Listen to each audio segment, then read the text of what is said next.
3 buwan mula ngayon, makikita ko ang taksil kong asawa na nakaluhod sa malamig na semento. Nagmamakaawa habang hinihila ng mga pulis. Makikita ko ang kanyang kabit na wala ng saplot, kundi ang sariling kahihiyan. Umiiyak dahil sa perang hindi niya kailanman matitikman. Hawak ko ang isang itim na folder, ang dokumentong magbabaon sa kanila sa limot. Ngunit bago ang lahat ng iyon, kailangan ko munang lasapin ang bawat patak ng lason na ipinainom nila sa akin ngayong gabi. Isang sikreto ang nakatago sa ilalim ng aking suot na mamahaling relos. Isang sikretong kahit ang mga demonyo ay manginginig kapag nalaman nila. Hindi ko kailangan ng luha.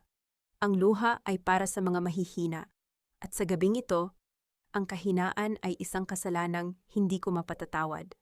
Nakatitig ako sa screen ng aking telepono. Isang notification mula sa bangko ang bumulaga sa akin sa gitna ng ingay ng aking opisina. 5 milyong piso ang withdraw mula sa aming joint account, ang perang inilaan ko para sa operasyon ng aking ama. Sa parehong sandali, tumunog ang aking intercom.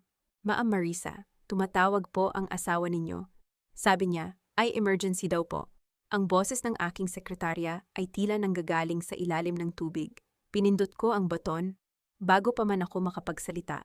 Ang boses ng lalaking pinagkatiwalaan ko ng 10 taon ay pumailan lang, puno ng peking pag-aalala at malansang lambing. Hon, pasensya na. Kinuha ko muna ang pera. Kailangan ko lang iligtas ang investment natin. Huwag kang mag-alala, babalik din ito ng doble. Gawin mo na lang ang trabaho mo dyan. Okay, I'm doing this for us. Focus ka lang sa board meeting mo. Mahal kita. Naririnig ko sa background ang isang mahinang hagikik ng isang babae. Isang pamilyar na tawa.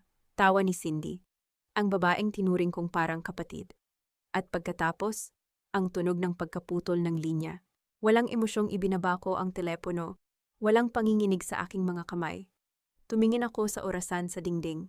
Mayroon na lamang akong 15 minuto bago magsimula ang pinakamahalagang board meeting sa kasaysayan ng aming kumpanya. Isang merger na magpapatatag sa aking posisyon bilang CEO.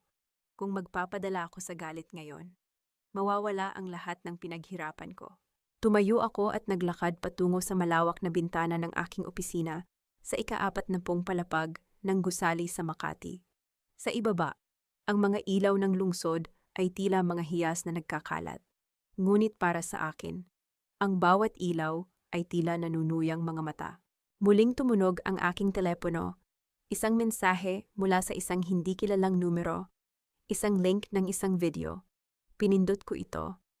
Doon, sa loob ng isang silid na pamilyar sa akin ang aming rest house sa Tagaytay, nakita ko silang dalawa, ang aking asawa, si Adrian at si Cindy.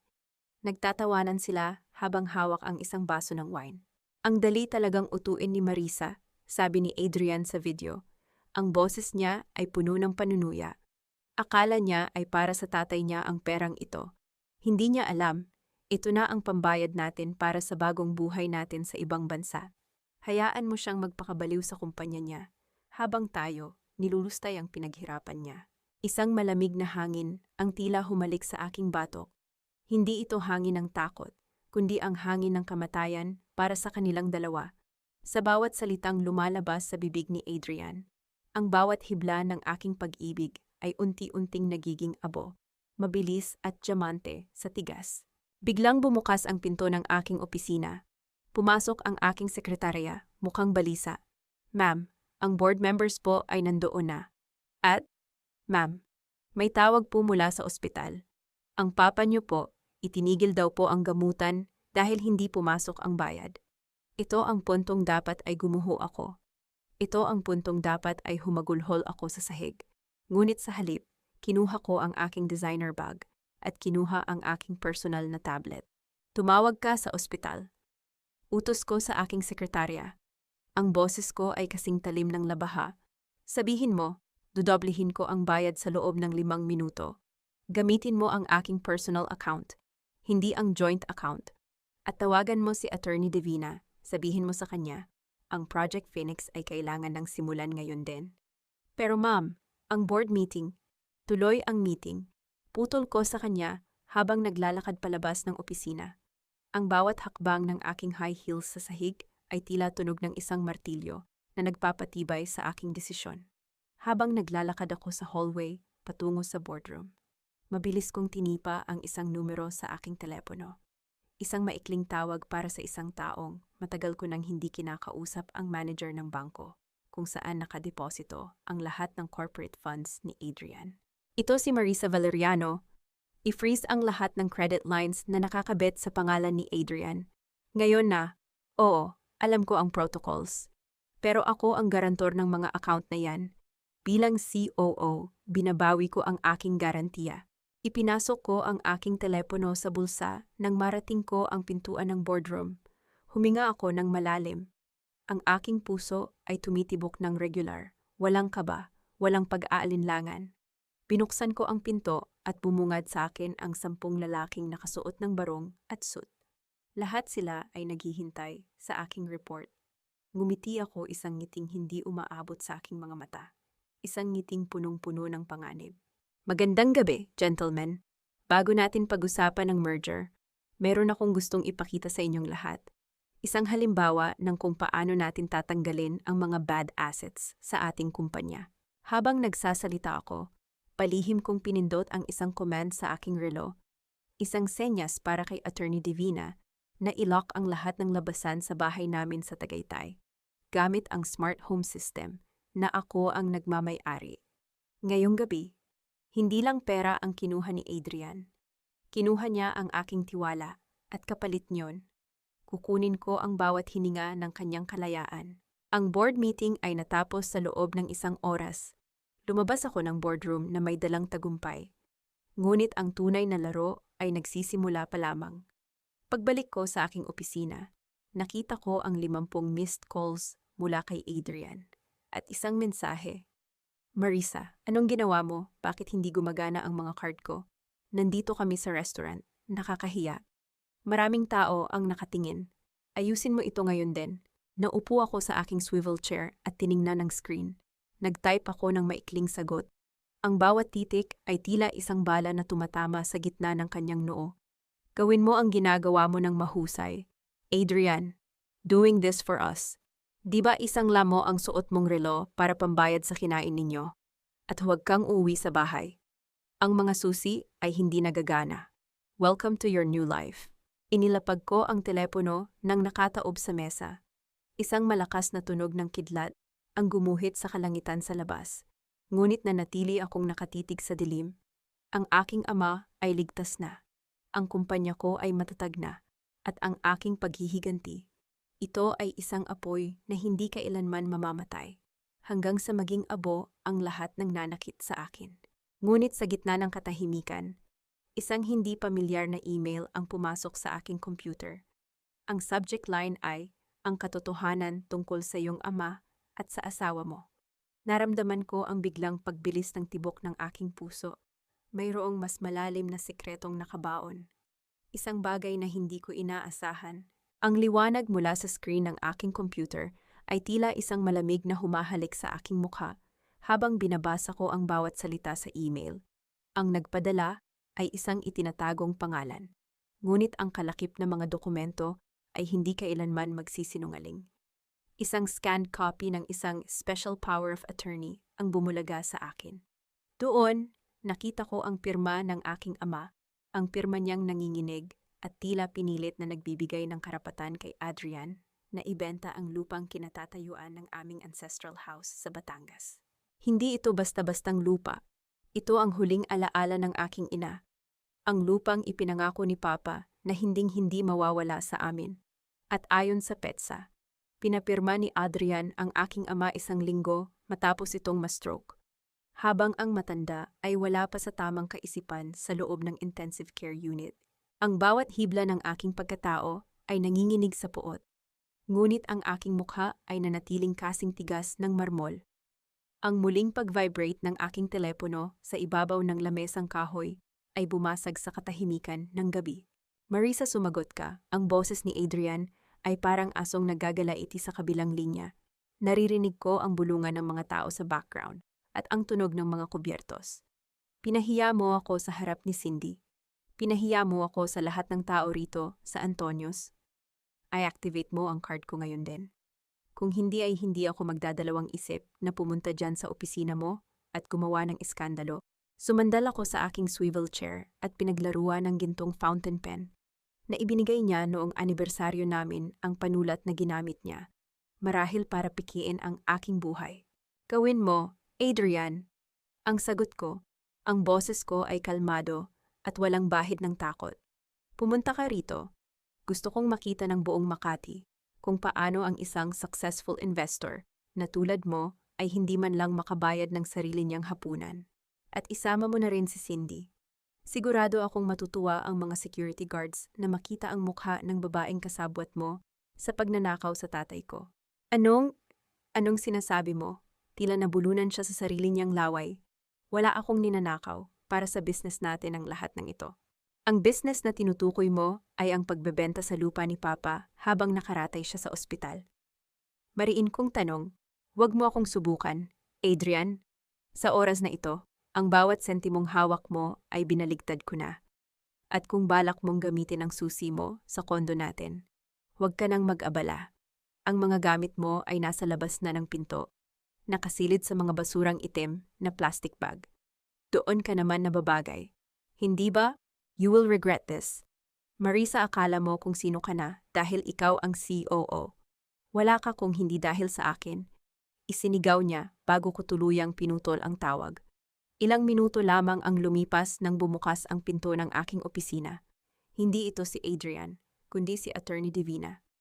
Ang kanyang mukha ay seryoso. Bitbit ang isang makapal na folder na puno ng mga katotohanang mas masakit pa sa sampal. Marisa, nakuha ko na ang verification mula sa Registry of Deeds. Sabi ni Divina habang inilalatag ang mga papel. Hindi lang basta ibinenta ang lupa. Isinangla ito ni Adrian sa isang shell company na ang pangalan ay Remedios Holdings. Marisa, pagmamay-ari iyon ng biyenan mo. Isang mapait na tawa ang kumawala sa aking mga labi. Si Lola Remedios. Ang babaeng tuwing linggo ay nagdarasal sa simbahan at nagpapakitang tao ng kabutihan, habang dahan-dahan palang nilulunok ang mga ari-arian ng aking pamilya. So, magina silang nagpapakasasa sa pinaghirapan ko, bulong ko, habang ako ang nagbabayad ng gamot niya sa diabetes. Siya naman ang kumakamkam sa huling yaman ng tatay ko. Anong plano natin? Tanong ni Divina. Project Phoenix, ang sagot ko. Gusto kong i-audit ang bawat transaction ng Remedios Holdings. Hanapin mo ang lahat ng butas sa tax payments nila. At ang pirma ni Papa sa SPA, ipa-verify natin sa isang handwriting expert. Gusto kong mabulok sila sa kulungan, hindi lang dahil sa pagnanakaw, kundi dahil sa panloloko sa isang taong hindi kayang ipagtanggol ang sarili. Bago pa man makasagot si Divina, isang malakas na tunog ng pagbagsak ng pinto ang narinig mula sa reception area, na sinundan ng matinis na boses ni Lola Remedios. Nasaan ang walang hiyang babaeng iyan? Marisa, lumabas ka rito. Paano mo nagawang gutumin ang anak ko sa gitna ng kalsada? Pumasok si Lola Remedios sa aking opisina, na parang isang bagyong puno ng dumi. Ang kanyang mukha ay namumula sa galit, suot ang mga alahas na alam kong ako rin ang nagbayad. Marisa, anong kabaliwan ito? Sigaw niya habang itinuturo ako ng kanyang daliri. Asawa mo si Adrian, obligasyon mong suportahan siya. Bakit mo kinansela ang mga cards niya? Alam mo bang naglakad lang siya pauwi dahil wala siyang pambayad sa taxi? Nanatili akong nakaupo. Tinitingnan siya mula ulo hanggang paa na parang isang dumi na nakadikit sa aking sapatos. Obligasyon, Lola Remedios. Tumayo ako ng dahan-dahan. Ang obligasyon ay para sa mga taong marunong rumespeto, pero para sa mga magnanakaw na tulad ninyong mag-ina. Ang tanging obligasyon ko ay siguraduhing makakatikim kayo ng rehas. Anong magnanakaw? Napakawalang galang mo. Akmang sasampalin niya ako pero mabilis kong nahawakan ang kanyang pulso. Ang aking pagkakahawak ay mahigpit. Sapat para maramdaman niya ang bawat sentimetro ng aking puot. Ang lupa ni Papa. Bulong ko sa kanyang tainga. Sapat na para marinig niya ang bawat panginginig ng aking boses na puno ng panganib. Remedios Holdings. Alam ko ang lahat, Remedios. Akala niyo ba ay bulag ako? Akala niyo ba ay ATM niyo ako habang buhay? Mula sa gabing ito, wala nang papasok na kahit isang sentimo sa account ninyo. At ang bahay na tinitirhan mo, nakapangalan iyon sa akin. Mayroon kang 24 oras para mag-impake bago ko ipatapon ang lahat ng gamit mo sa kalsada. Hindi mo magagawa sa akin iyan. Ako ang nanay ng asawa mo. Pagmamakaawa niya. Ang kanyang tinig ay biglang nagbago mula sa pagiging matapang tungo sa pagiging biktima. Wala na akong asawa, Remedios. Mayroon na lamang akong isang kaaway na kailangang lipulin. Sabi ko habang binibitiwan ang kanyang kamay nang may pagkadiri. Security, ilabas ang babaeng ito. At siguraduhing hinding-hindi na siya makakatapak sa gusaling ito. Habang hinihila siya palabas ng mga security guard, nagsisigaw pa rin siya ng mga sumpa. Tinatawag akong maldita at walang puso. Ngunit sa bawat sigaw niya, mas lalong tumitibay ang pader sa loob ng aking dibdib. Nang muling tumahimik ang opisina, binalingan ko si Divina. Attorney, ituloy ang plano. At isa pa, alamin mo kung sino ang nagpadala ng email na yon. May nararamdaman akong hindi lang tayo ang may gustong pabagsakin si Adrian. Tumingin ako sa bintana, ang ulan ay nagsimulang pumatak ng malakas. Ang bawat patak ay tila isang babala. Isang mensahe ang pumasok sa aking telepono mula sa ospital. Ma'am Marisa, gising na po ang papa ninyo. Pero may hinahanap po siyang folder. Ang sabi niya, ang susi sa lahat. Ang susi sa lahat. Ano ang itinatago ni Papa na hindi alam ni Adrian? Nang amoy ng disinfectant sa ospital ay tila sumasakal sa akin habang naglalakad ako sa hallway patungo sa silid ng aking ama. Ang bawat hakbang ko sa makinis na sahig ay naglalabas ng tunog na tila isang metronome, regular, malamig, at walang emosyon. Ngunit sa loob ng aking dibdib, ang bawat pintig ng puso ko ay isang panunumpa ng paghihiganti. Pagpasok ko sa silid, nakita ko ang aking ama na nakahiga, napapaligiran ng mga makinang may mahinang tunog ng pag-vibrate at pag-ilaw. Ang kanyang mukha ay tila isang tuyong dahon, puno ng mga linyang likha ng pagtatrabaho ng sobra para sa isang pamilyang hindi marunong lumingon sa pinanggalingan. Bulong ko habang hinahawakan ng kanyang nanghihinang kamay. Ang balat niya ay tila manipis na papel. Dahan-dahan niyang iminulat ang kanyang mga mata. Sa kabila ng panghihina, nakita ko ang isang pamilyar na kislap ng talino sa kanyang paningin. Marisa, anak, ang cabinet, sa ilalim ng mga luma kong gamit sa Batangas. Nandoon ang lahat. Huwag ka munang mag-isip ng kahit ano, pa. Ligtas na ang lahat. Binayaran ko na ang lahat ng utang na ginawa ni Adrian sa pangalan mo. Sabi ko habang pilit na pinapakalma ang aking tinig. Hindi lang pera, anak. Ang kanyang boses ay tila isang kaluskos ng hangin. Ang nanay mo, hindi siya namatay sa sakit lang. Si Adrian at ang nanay niya, alam nila. Bago pa man niya maituloy ang sasabihin, biglang bumukas ang pinto ng silid ng may kalakasan. Pumasok si Adrian, hindi na suot ang kanyang mamahaling suit, kundi isang gusot na t-shirt at maong mukha siyang pagod. Ngunit ang kanyang mga mata ay puno ng mapanlinlang na kislap na dati kong tinatawag na pag-ibig. Hon, salamat sa Diyos at nahanap kita, sigaw niya, sapat na malakas para marinig ng mga nurse sa labas. Agad siyang lumapit sa akin at pilit na hinawakan ang aking mga balikat. Patawarin mo ako, Marisa. Nagkamali ako. Nadala lang ako ng pressure sa negosyo. Huwag mo namang gawin ito sa amin ng nanay ko. Pinalayas mo siya sa bahay. Saan siya matutulog? Sa kalsada. Mabilis kong iwinaksi ang kanyang mga kamay. Ang bawat haplos niya ay tila isang uod na gumagapang sa aking balat. Adrian, huwag kang umarte sa harap ng tatay ko. Alam nating dalawa kung bakit ka narito. Hindi dahil sa pagsisisi, kundi dahil wala ka ng perang magamit para sa luhunin niyo ni Cindy. Marisa, paano mo nasasabi iyan? Ang boses niya ay biglang naging paos, isang perpektong pagganap ng isang biktima. Para sa ating dalawa ang ginagawa ko, ang lupa sa Batangas. Balak ko lang itong i-develop para maging resort, para hindi na tayo kailangang magtrabaho ng ganito kapag tumanda tayo. Tiningnan ko siya ng diretso sa mga mata. Isang resort na ang nakapangalan ay Remedios Holdings. Isang resort kung saan ang mga profit ay mapupunta sa account ninyong mag-ina, habang ang tatay ko ay unti-unting namamatay sa panghihina. Napakagaling mo ring mag-imbento ng kwento. Adrian, sayang at hindi ka naging scriptwriter. Wala kang puso, isinigaw niya, at sa pagkakataong ito, nakita ko ang galit na lumalabas sa likod ng kanyang maskara. Binigay ko ang 10 taon ng buhay ko para pagsilbihan ka. Ako ang nag-aalaga sa bahay habang ikaw ay nandoon sa opisina mo. Nakikipaghalubilo sa mga mayayaman. Ngayong may pera ka na, itatapon mo na lang ako na parang basura. Napansin ko ang pagpasok ng isang nurse, mukhang nag-aalangan kung lalapit o hindi. Kinuha ko ang aking tablet at may pinindot na ilang keys. Isang dokumento ang lumabas sa screen, isang listahan ng mga casino debts na ang petsa ay noong nakaraang buwan lang. Ito ba ang paglilingkod na sinasabi mo, Adrian? Iniharap ko sa kanya ang screen. 10 milyong piso sa loob ng isang linggo sa Soler, at ang pambayad mo, ang savings account para sa edukasyon ng mga pamangkin mo na ako rin ang nagpondo. Wala kang utang na loob. At ang pinakamasakit, ginamit niyo ni Lola Remedios ang sakit ni Papa para maisakatuparan ang pagkagahaman ninyo. Hindi totoo yan, fake news iyan. Nagsimula na siyang magwala. Hinahampas ang kanyang kamay sa lamesa sa tabi ng kama ni Papa. Ang tunog ng pagbagsak ng mga bote ng gamot sa sahig ay bumasag sa katahimikan. Security. Mahinahon kong sabi sa aking Bluetooth earpiece. Nasa room 400 at 2 ang target. Pakitanggal ang istorbo. Marisa, pagsisisihan mo ito, sigaw ni Adrian habang hinihila siya ng 2 malalaking security guards palabas ng silid. Hindi mo kilala ang nanay ko.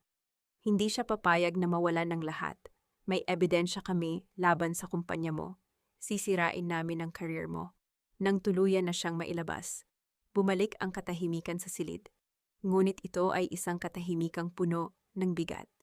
Napatingin ako sa aking ama. Muli siyang nakapikit. Ngunit ang kanyang paghinga ay tila mas mabilis kaysa kanina. Naramdaman ko ang isang kamay sa aking balikat. Si Attorney Divina pala. Marisa. Nakuha na namin ang surveillance footage mula sa rest house ninyo sa Tagaytay. Hindi lang si Cindy ang nandoon noong gabi bago ang stroke ng papa mo. Nandoon din ang isang hindi kilalang lalaki. Isang doktor na hindi kailanman naging bahagi ng medical team ng tatay mo. Nanlamig ang aking buong pagkatao. Isang doktor at mayroon pa. Pagpapatuloy ni Divina, ang boses niya ay bumaba. Si Cindy, nakatanggap siya ng malaking deposito mula sa isang offshore account 2 oras matapos ang insidente sa Tagaytay. Ang account na iyon, nakarehistro sa ilalim ng isang pangalan na matagal mo nang kinalimutan. Sino, tanong ko? Ang aking mga kamao ay nakakuyom na sa ilalim ng aking coat. Marco Valeriano, ang pinsan mo na itinakwil ng pamilya dahil sa fraud 10 taon na ang nakalilipas. Isang malakas na tunog ng kidlat ang gumuhit sa madilim na langit sa labas ng bintana ng ospital. Ang ulan ay nagsimulang bumuhos ng mas malakas, tila nakikiramay sa bagyong nabubuo sa loob ko. Hindi lang ito simpleng pagnanakaw. Hindi lang ito simpleng pangangaliwa. Ito ay isang planadong pag-atake sa aking pamilya mula sa mga taong akala ko ay wala na sa buhay ko. Kinuha ko ang aking telepono at tinawagan ang aking head of security sa bahay sa Batangas. Pumunta kayo sa ancestral house. Hanapin ninyo ang cabinet sa ilalim ng mga luma kong gamit. Huwag ninyong hahayaang may makapasok na kahit sino, lalo na si Adrian o si Remedios. Kung kailangang gumamit ng dahas para protektahan ang lugar, gawin ninyo. Ibinaling ko ang aking tingin sa aking ama. Pangako, pa, hindi lang lupa ang babawiin ko. Babawiin ko ang lahat, pati na ang katarungan para kay mama. Ngunit habang papalabas ako ng ospital, isang itim na sasakyan ang huminto sa harap ko. Bumaba ang bintana at tumambad ang mukha ni Cindy. Wala na ang kanyang pa-victim na mukha. Ang kanyang mga mata ay puno ng paghamon at isang mapanganib na tagumpay. Marisa, akala mo ba ay ikaw lang ang may hawak ng alas? Sabi niya habang may ipinapakitang isang maliit na vial ng gamot. Tanungin mo ang sarili mo. Ano kaya ang mangyayari sa tatay mo kapag nalaman ng lahat na ikaw ang nag-utos, na itigil ang gamutan niya para makuha ang mana? Anong sinasabi mo? Ang boses ko ay nanatiling kalmado, ngunit ang aking isipan ay nagsisimula ng bumuo ng mga senaryo. May recorder ako, Marisa. Isang edited recording kung saan maririnig ang boses mo na nagsasabing, itigil ang gamutan. Sa tingin mo, sino ang paniniwalaan ng Board of Directors? Ang malamig na COO o ang umiyak na pamilya ng pasyente? Ngumiti si Cindy, isang ngiting kasing talim ng isang lason, bago mabilis na pinasibad ang sasakyan palayo. Ang ulan ay tila mga karayom na tumatama sa bintana ng aking sasakyan habang binabaybay ko ang daan pabalik sa opisina. Sa loob ng madilim na sasakyan, ang tanging liwanag ay ang asul na kislap mula sa aking tablet. Tinitingnan ko ang mukha ni Cindy sa aking isipan, ang kanyang ngisi, ang kanyang kumpiyansa. Akala niya ay nahanap na niya ang aking Achilles heel. Akala niya ay sapat na ang isang peking recording para pasukuin ang isang babaeng binuo ang kanyang karera sa gitna ng mga pating sa korporasyon. Attorney Divina, narinig mo ba ang sinabi niya? Tanong ko sa aking Bluetooth earpiece. Ang boses ko ay kasing lamig ng aircon sa loob ng sasakyan. Narinig ko, Marisa, ang pagmamanipula ng audio ay isang krimen, pero sa court of public opinion, ang katotohanan ay madalas na nahuhuli sa emosyon. Sagot ni Divina, kailangan nating makuha ang orihinal na file bago nila ito ilabas sa social media o sa board. Hayaan mo silang ilabas ito, sabi ko habang ang isang maliit na ngiti ay gumuhit sa aking mga labi. Gusto kong makita kung gaano kalayo ang kayang liparin ng kanilang kasinungalingan bago ko putulin ang kanilang mga pakpak. Pero habang naghihintay tayo, simulan na natin ang pag-atake sa kung saan sila pinakamahina ang kanilang sikmura. Pagdating ko sa opisina, hindi ako nag-aksaya ng panahon. Tinawagan ko ang aking secretary. Ipadala mo ang lahat ng audit reports ng mga subcontractors natin sa nakalipas na 3 taon. Hanapin mo ang mga kumpanyang may koneksyon sa pangalang Adrian Valeriano o Remedios Holdings. At tawagan mo ang HR. Gusto kong malaman kung sino sa mga tauhan ko ang tumatanggap ng lagay mula sa asawa ko. Ang sumunod na 2 oras ay isang marathon ng malamig na kalkulasyon. Nalaman ko na gumamit si Adrian ng mga ghost employees sa isa sa aking mga construction projects para kumuha ng sahod na diretso sa kanyang account. Mahigit 10 milyong piso ang nanakaw niya sa kumpanya sa loob lamang ng 1 taon. Habang nag-iisip ako ng susunod na hakbang, tumunog ang aking telepono. Isang unregistered number. Marisa, anak! Ang boses ni Lola Remedios ay wala na ang tapang kanina. Ngayon, ito ay puno ng panginginig at tila nagmamakaawa. Nandito kami sa labas ng bahay mo sa Forbes. Ayaw kaming papasukin ng mga guards, ang mga gamit ni Adrian. Nasa kalsada lang, nababasa ng ulan. Maawa ka naman, kahit sa akin na lang. Matanda na ako. Marisa, saan kami pupunta? Matanda na kayo, Lola Remedios. Pero hindi kayo masyadong matanda para magnakaw ng lupa ng may lupa. Hindi ba, ang sagot ko habang tinitingnan ang aking sarili sa refleksyon ng bintana. Ang awa ay para sa mga biktima, hindi para sa mga salarin. At sa pagkakataong ito, kayo ang salarin. Marisa, nagkakamali ka. Si Adrian lang ang may gawa niyon, wala akong alam. Pagsisinungaling niya, ang kanyang boses ay tumaas ng bahagya. Huwag mong gawin ito sa amin. Utang na loob, Marisa? 10 taon kitang tinuring na parang sarili kong anak. Tinuring na anak o tinuring na ATM, putol ko sa kanya. Ang utang na loob na sinasabi niyo ay bayad na. Bayad na sa bawat hospital bill na binayaran ko, sa bawat luho na ibinigay ko, at sa bawat kasinungalingang tinanggap ko. Mayroon pa kayong 10 minuto bago dumating ang mga barangay officials para alisin ang mga basura ninyo sa tapat ng bahay ko. Gamitin niyo ang oras na yan para mag-isip kung saang motel niyo balak magpalipas ng gabi gamit ang natitira ninyong barya. Ibinaba ko ang telepono at naramdaman ang isang kakaibang ginhawa. Ang bawat salita ko ay tila isang kutsilyo na pumuputol sa mga tanikalang nagbigay sa akin ng bigat sa loob ng maraming taon. Ngunit ang gabi ay malayo pa sa pagtatapos. Bumalik si Divina sa aking opisina. Ang kanyang mukha ay mas seryoso kaysa kanina. Marisa, may problema. Sabi niya habang inilalagay ang isang bagong folder sa aking lamesa. Tiningnan ko ang mga credit lines mo gaya ng iniutos mo. Pero may isang account na hindi mo binuksan sa nakalipas na 5 taon. Isang corporate guarantee account. Ano yun, tanong ko. Ang aking pakiramdam ay nagsisimula ng maging alerto. May isang loan sa pangalan mo, isang loan na nagkakahalaga ng 50 milyong piso. Ang collateral. Ang lahat ng shares mo sa kumpanyang ito. Napatayo ako.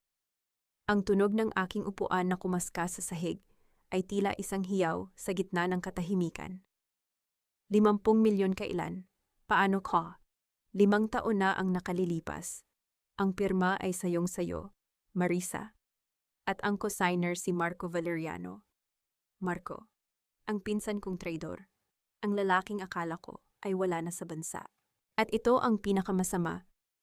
Pagpapatuloy ni Divina, ang loan ay naging delinquent na. At ngayong hapon lang, may isang buyer na nagbayad ng buong utang para makuha ang collateral. Ang iyong mga shares, Marisa. Hindi na sa iyo ang mga ito. Sino ang bumili? Ang boses ko ay halos pabulong na lang dahil sa bigat ng revelasyon. Isang kumpanyang nakarehistro sa Singapore, ang pangalan ay The Phoenix Initiative, at ang CEO na nakarehistro.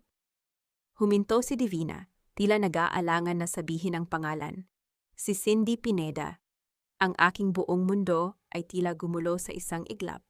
Si Cindy, ang babaeng akala ko ay isang hamak na kabit lang.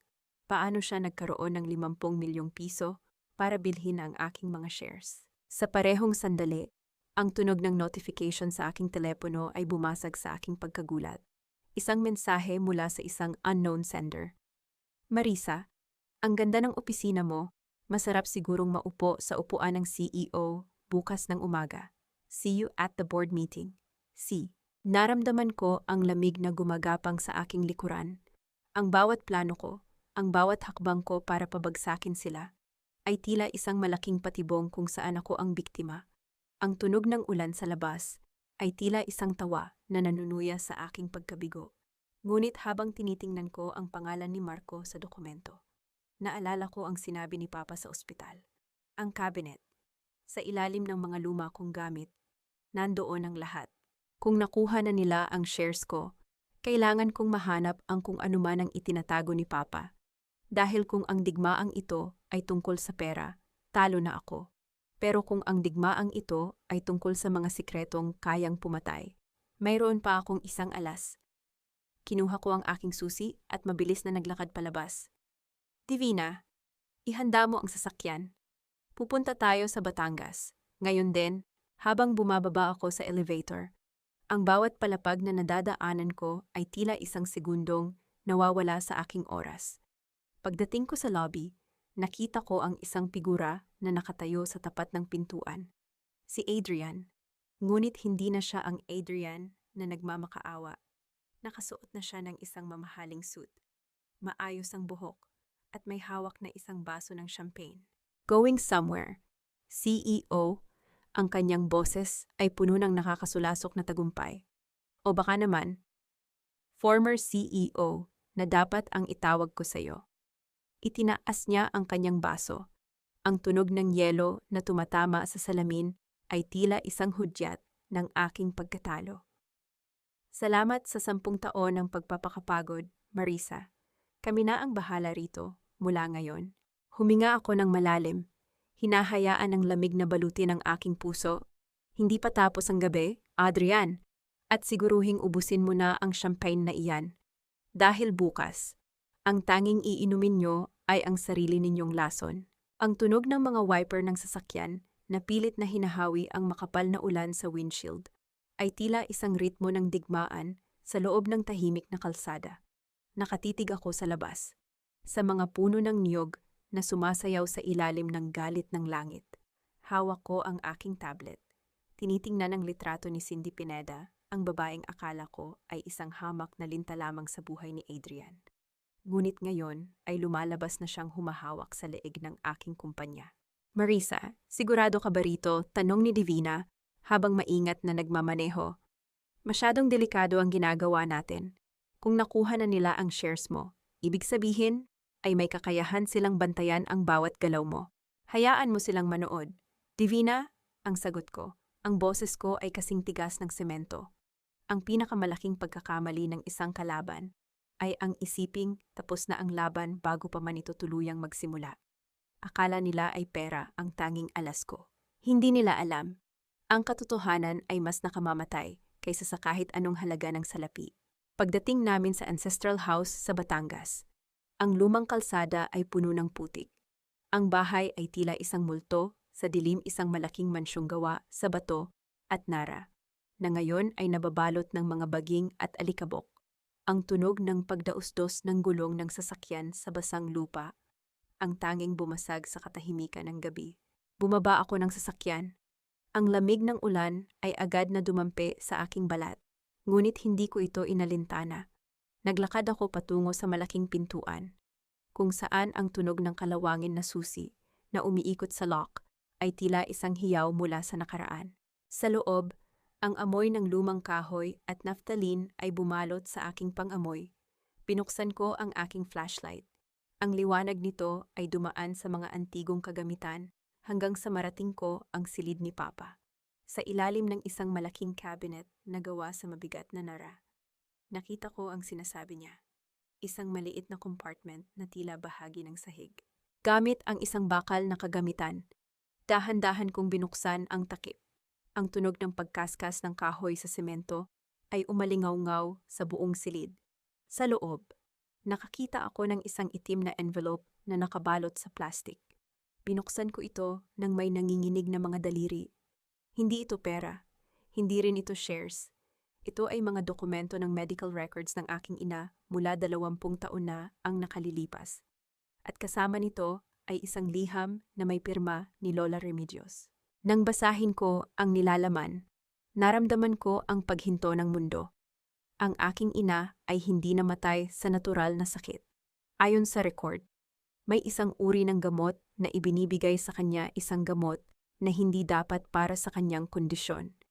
At ang bumibili ng gamot na iyon, ang batang Remedios Valeriano, gamit ang pera ni Papa. Pumatay sila, bulong ko. Ang boses ko ay puno ng kilabot. Pinatay nila si Mama para makuha ang yaman ni Papa bago pa man ako lumaki. Marisa, ang boses ni Divina ay puno ng gulat habang binabasa rin ang dokumento. Ibig sabihin, ang lahat ng ito, ang pagsasama niyo ni Adrian, ay bahagi ng isang mas malaking plano para ubusin ang pamilya niyo. Hindi lang iyon, sabi ko habang tinitingnan ang huling pahina. Ang loan na ginamit ni Marco para makuha ang shares ko. Galing iyon sa isang trust fund na ninakaw nila kay Mama. Ginamit nila ang sarili naming pera para talunin ako. Isang malakas na tunog ng pagpalakpak mula sa pinto ang bumasag sa aming pag-uusap. Itinutok ko ang flashlight sa direksyon ng pinto at doon, nakita ko si Cindy. Nakasuot siya ng isang itim na raincoat, may hawak na baril, at ang kanyang mukha ay puno ng isang demonyong ngiti. "Bravo, Marisa! Bravo!" sabi ni Cindy. Ang boses niya ay malambing, ngunit nakamamatay. Sabi ko na nga ba at dito ka pupunta? Ang galing talaga ni Tatang, nakapagtago pa siya ng ebidensya. Cindy, ang boses ko ay nanatiling malamig, kahit na ang dulo ng baril ay nakatutok sa akin. O mas tamang tawagin kitang anak ni Marco. Alam ko na ang lahat. Alam ko na ikaw ang pinsan kong matagal nang nawawala. Tumawa si Cindy, isang matinis na tunog na tila kumikiskas na bakal. Kahit kailan talaga ay napakatalino mo, pinsan. Sayang at ang talino mo ay hindi nakapagligtas sa iyo sa pagkakataong ito. Oo, si Marco, ang tatay ko, at ang pamilya nyo, ninakawan nyo kami ng pagkakataon. Kinuha nyo ang lahat ng atensyon ni Lolo. Ngayon, oras na para ibalik ang lahat sa amin. Sa pamamagitan ng pagpatay, tanong ko, habang dahan-dahang inilalagay ang envelope sa aking bag, hindi inaalis ang tingin sa kanya. Sa pamamagitan ng hustisya, Marisa, sagot niya habang humahakbang papalapit. Ang kumpanyang binuo mo sa akin na iyon, ang asawa mo isang asong sunod-sunuran sa akin, at ang tatay mo kaunting oras na lang at sasamahan na niya ang nanay mo. Nagkakamali ka, Cindy, sabi ko habang ang aking kamay ay dahan-dahang pumasok sa loob ng aking bag.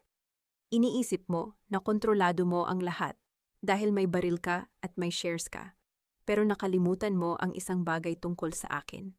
Hindi ako naglalakad sa isang bitag nang walang dalang gunting para putulin ang lubid. Anong sinasabi mo? Ang kanyang mga mata ay nanliit sa suspisya. Ang audio recording na sinasabi mo kanina sa ospital, ang recording kung saan itigil ang gamutan. Kinuha ko ang aking telepono at may pinindot na button. In-upload ko na ang buong orihinal na recording sa lahat ng news outlets sa Pilipinas. 10 minuto na ang nakalilipas. Kasama ang lahat ng audit reports ng ghost employees ni Adrian. At ang live feed ng usapan nating ito na panonood na ng board of directors sa mismong boardroom nyo ngayon. Nanlaki ang mga mata ni Cindy. Ang tunog ng pagkabigla mula sa kanyang lalamunan ay tila isang tagumpay sa aking pandinig. Nagsisinungaling ka? Tingnan mo ang relo mo. Cindy, ang kislap na nakikita mo, iyan ang hidden camera ko. Sabi ko habang humahakbang ako papalapit sa kanya. Hindi natatakot sa baril. Sa mundong ito, ang impormasyon ay mas malakas kaysa sa bala. Ngayon, mamili ka. Iputok mo ang baril na iyan at mabulok sa kulungan bilang isang mamamatay tao na napanood ng buong bansa. O ibaba mo iyan at harapin ang kasong estafa at murder na isasampa ko sa inyong lahat. Isang tunog ng sirena ng pulis ang nagsimulang umalingaw-ngaw mula sa malayo. Ang kanilang asul at pulang ilaw ay gumuguhit sa mga puno sa labas. Ang mukha ni Cindy ay naging blangko. Ang kanyang nanginginig na kamay ay dahan-dahang bumaba. Hindi pa tapos ito, Marisa, isinigaw niya. Ngunit ang tunog ng pagbagsak ng baril sa sahig ay ang huling hudyat ng kanyang pagkatalo sa gabing ito. Huminga ako ng malalim. Ang bawat hininga ko ay tila isang paglaya. Ngunit habang tinitingnan ko ang dilim sa labas, alam kong may isa pang tao na kailangan kong harapin. Ang taong nag-umpisa ng lahat ng ito. Ang aking telepono ay tumunog. Isang mensahe mula kay Adrian. Marisa, tulungan mo ako, niloko ako ni Cindy. Ninakawan niya ako, nandito ako sa lumang bodega sa Makati. Pilit nilang kinukuha ang huling dokumento. Maawa ka. Napatitig ako sa screen. Isang trap o ang huling piraso ng puzzle. Divina, tawagan mo ang mga pulis sa Makati. Sabi ko habang mabilis na naglalakad palabas ng mansyon. Mayroon pa tayong isang basura na kailangang linisin.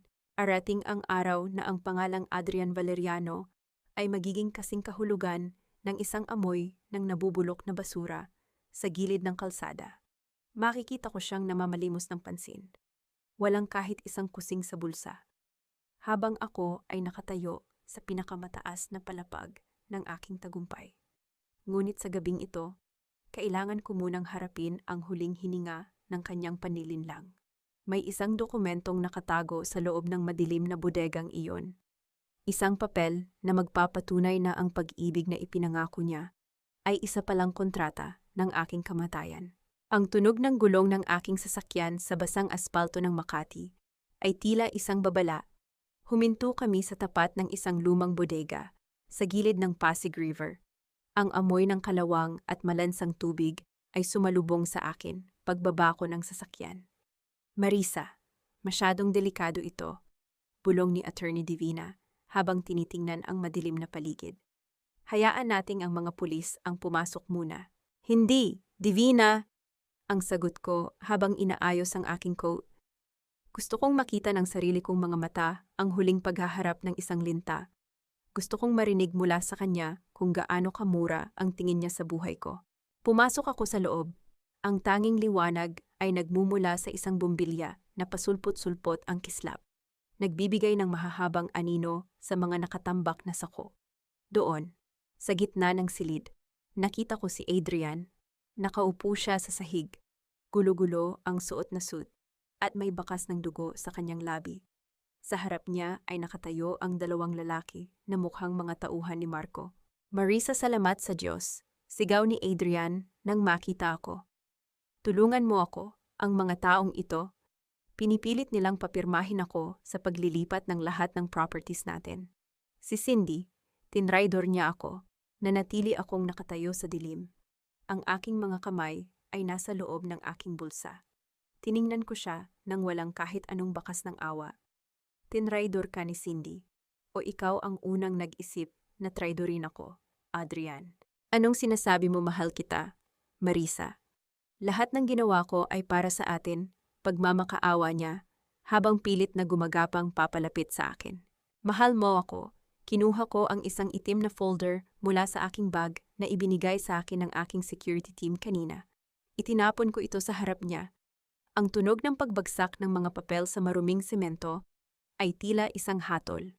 Iyan ba ang tawag mo sa pag-ibig, isang life insurance policy na nagkakahalaga ng 100 milyong piso, kung saan ikaw ang tanging beneficiary, at ang sanhi ng kamatayan ay accident? Natahimik ang buong bodega. Ang tanging maririnig ay ang mahinang ugong ng kuryente mula sa bumbilya. Namutla si Adrian, ang kanyang nanginginig na kamay ay dahan-dahang kinuha ang dokumento. Marisa, makinig ka, hindi ganyan iyon. Ang kanyang boses ay tila isang kaluskos ng tuyong dahon. Isang aksidente sa kalsada. Hindi ba, pagpapatuloy ko, ang boses ko ay kasing talim ng isang katana. Plano niyo ni Cindy na sirain ang preno ng sasakyan ko ngayong gabi. Ang hindi mo alam, ang driver ko ay matagal nang nagtatrabaho para sa akin. Hindi para sa pera mo. Ipinagtapat niya ang lahat sa akin bago pa man tayo umalis ng Maynila. Si Cindy ang may plano niyon. Pinilit niya lang ako, isinigaw ni Adrian. Itinuturo ang kawalan. Sabi niya ay ito lang ang tanging paraan para hindi tayo mabulok sa utang. Marisa, patawarin mo ako, nadala lang ako. Nadala Adrian, pinatay niyo ang nanay ko. Sabi ko, ang aking mga mata ay nagniningas sa puot na matagal kong kinulong. Ang gamot na ibinibigay niyo sa kanya, ang dahan-dahang paglason sa kanyang katawan, nahanap ko ang lahat ng ebidensya sa Batangas. Ang aksidente na binalak mo para sa akin ay ang huling bahagi ng plano ninyo para ubusin ang pamilya ko. Sa sandaling iyon, bumukas ang pinto ng bodega at pumasok ang mga pulis. Kasunod si Attorney Divina. Ang tunog ng mga bakal na posas na inihahanda ay umalingaw-ngaw sa paligid. Adrian Valeriano, arestado ka sa kasong attempted murder, estafa, at complicity sa pagkamatay ni Elena Valeriano. Ang boses ng opisyal ay malakas at pinal. Tumayo si Adrian at sinubukang tumakbo, ngunit mabilis siyang nadakip ng mga pulis. Marisa, wag, hindi mo ito pwedeng gawin. Asawa mo ako, wala kang katibayan. Ang bawat salitang sinabi mo rito ay na-record, Adrian. Sabi ko habang tinitingnan ko siyang kinakaladkad palabas. Ang lason na ibinigay niyo sa nanay ko, ang mga vial na natagpuan sa bahay niyo sa Tagaytay, ay may fingerprint mo. Doon ka nabibilang, sa loob ng rehas, kung saan ang tanging kasama mo ay ang sarili mong konsensya. Habang inilalabas siya, huminto si Adrian sa tapat ko. Ang kanyang mukha ay hindi na mukha ng isang asawa, kundi isang halimaw na naghubad ng maskara. Akala mo ba ay panalo ka na si Marco? Hindi niya hahayaang mabulok kami sa kulungan. Mas malakas siya kaysa sa kumpanya mo. Marisa, sisirain ka niya, hayaan mo siyang subukan. Ang huling sagot ko bago ko siya tinalikuran. Lumabas ako ng bodega. Ang ulan ay tumigil na, at ang unang sinag ng bukang liwayway ay nagsisimula ng gumuhit sa abot tanaw. Ngunit sa gitna ng katahimikan, tumunog ang aking telepono. Isang video call mula sa ospital. Nang sagutin ko ito, nakita ko ang mukha ng nurse, balisa at nanginginig. Ma'am Marisa, ang papa niyo po, may mga lalaking pumasok sa silid niya. Kinuha po nila ang folder na binabanggit niya kanina. At, ma'am, si Marco po ang kasama nila. Naramdaman ko ang biglang paglamig ng aking dugo. Hindi pa tapos ang gabi. Ang tunay na utak ng lahat ng ito ay kakalabas pa lamang sa dilim. Divina, ihanda ang sasakyan. Sabi ko habang mabilis na naglalakad. Ang Project Phoenix ay kailangang maging isang inferno ngayong umaga.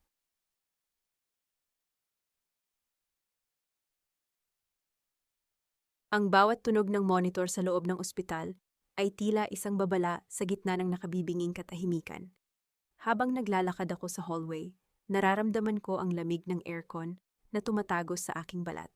Ngunit mas matindi ang lamig na nagmumula sa aking kalooban. Walang kahit isang nurse sa istasyon. Walang kahit isang guwardiya. Ang paligid ay tila sadyang nilinis para sa isang pagtatanghal ng kadiliman. Pagpasok ko sa silid ni Papa, Nakita ko ang isang figura na nakatayo sa tabi ng bintana. Ang liwanag ng buwan ay tumatama sa kanyang puting buhok at sa itim niyang suit. Si Marco Valeriano. Sa kanyang kamay ay hawak niya ang itim na folder na nanggaling sa aming ancestral house, ang folder na pinagbuwisan ng huling lakas ng aking ama. Ang tagal mo, Marisa, sabi ni Marco nang hindi tumitingin sa akin. Ang kanyang boses ay kalmado, malalim, at puno ng awtoridad na tila siya ang nagmamay-ari ng bawat hininga sa silid na ito. Akala ko ba ay ikaw ang pinakamabilis na COO sa Makati? Bitawan mo ang folder na iyan, Marco. Ang boses ko ay hindi nanginig. Nanatili akong nakatayo sa may pinto.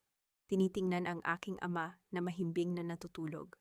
Hindi alam na ang kanyang huling alas ay nasa kamay na ng kaaway.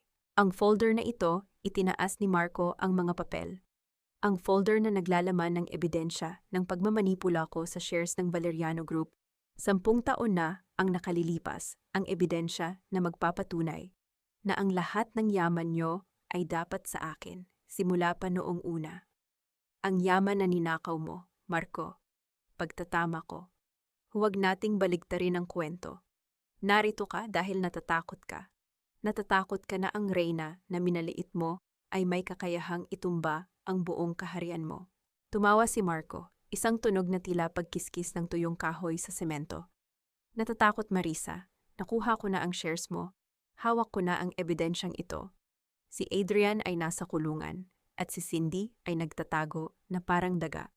Sa tingin mo, sino ang nanalo? Ang nanalo ay ang taong marunong maghintay. Sabi ko habang dahan-dahang kinukuha ang aking telepono mula sa bulsa. Tingnan mo ang mga papel na hawak mo, Marco. Tingnan mong mabuti. Dahan-dahang binuksan ni Marco ang folder. Ang kanyang kumpiyansa ay unti-unting napalitan ng pagkalito. Ano ito? Bakit puro blankong papel ang laman nito? Dahil ang tunay na folder ay hindi kailanman nakarating sa Batangas.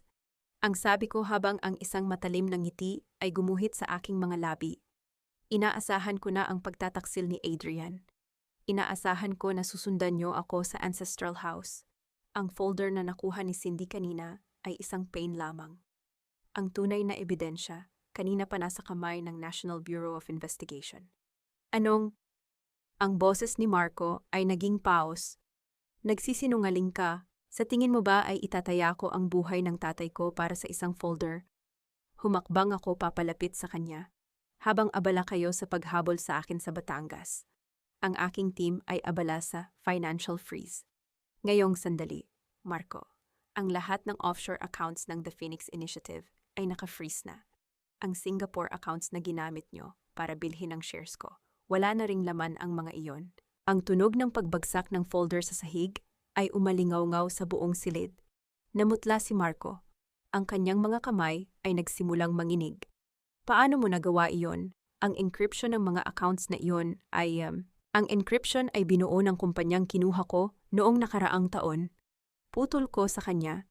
Bawat galaw mo, bawat sentimong inilipat mo, ay nakikita ko. Akala mo ay lintalang ang kinakalaban mo kay Adrian. Pero hindi mo alam na ang pinasok mong laro ay isang sistematikong pagpuksa sa lahat ng mga parasitiko sa pamilya ko. Mabilis na kumilos si Marco. Tinangkang lumapit sa akin para saktan ako. Ngunit bago pa man niya ako mahawakan, ang pinto ng silid ay bumukas ng marahas. Pumasok ang mga operatiba ng pulis. Ang kanilang mga armas ay nakatutok sa kanya. Ang tunog ng pag-click ng mga baril at ang utos na sumuko ay pumailan lang sa hangin. Marco Valeriano, you are under arrest for money laundering, grand theft, and conspiracy to commit murder. Ang boses ng hepe ay malamig at Habang pinoposasan siya, tinitigan ko siya sa mga mata. Sabi ko sa iyo, Marco, ang reyna ay hindi natatakot sa banta. Ang reyna ay ang gumagawa ng banta. Hindi pa tapos ito, Marisa, isinigaw niya habang hinihila siya palabas. Hindi mo mababawi ang kumpanya. Ang mga board members ay nasa panig ko pa rin.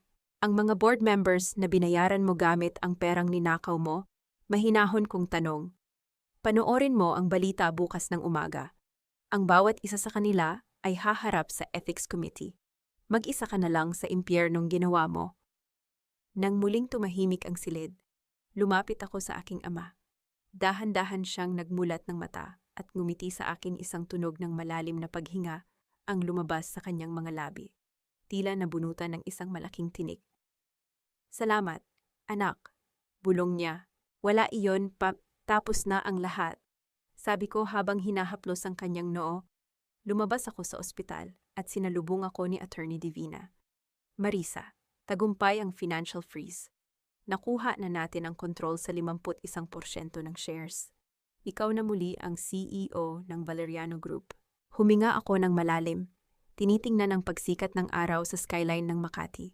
Ngunit sa kabila ng tagumpay, may isang bagay na bumabagabag sa akin. Inilabas ko ang aking telepono at tiningnan ang huling mensahe na pumasok mula kay Cindy. "Akala niyo ba ay si Marco ang pinuno? Tingnan niyo ang record ng nanay ni Adrian.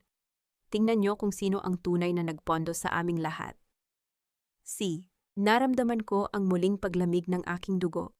Si Lola Remedios, ang babaeng mukhang mahina at nagmamakaawa. Mayroon pa ba siyang alas na hindi ko nakikita? Ang sinag ng araw na tumatama sa aking lamesa sa opisina ay tila walang init. Kahit na nabawi ko na ang aking posisyon bilang CEO, ang bawat sulok ng silid na ito ay tila may bumubulong na panganib. Hawak ko ang aking tablet. Binabasa ang report ni Attorney Divina tungkol sa pinagmula ng pondo ng Remedios Holdings. Ang bawat numero ay tila mga uod na gumagapang sa papel. Naglalantad ng isang katotohanang mas malala pa sa pagnanakaw. "Marisa, nakita na namin ang trail." Ang boses ni Divina ay tila nanggagaling sa malayo. Ang pera ay hindi nanggaling sa Singapore. Nanggaling ito sa isang matandang account sa Switzerland na nakapangalan sa isang Remedios San Jose, ang pagkadalaga ng biyenan mo. At Marisa, ang account na iyon ay binuksan noong buwan na mamatay ang nanay mo. Naramdaman ko ang paglamig ng aking mga daliri. Ang bawat pintig ng aking puso ay tila isang babala. Hindi lang sila nagnanakaw. Pinagplanuhan nila ang pagkamatay ni Mama para makuha ang insurance at ang mga shares na dapat ay sa akin.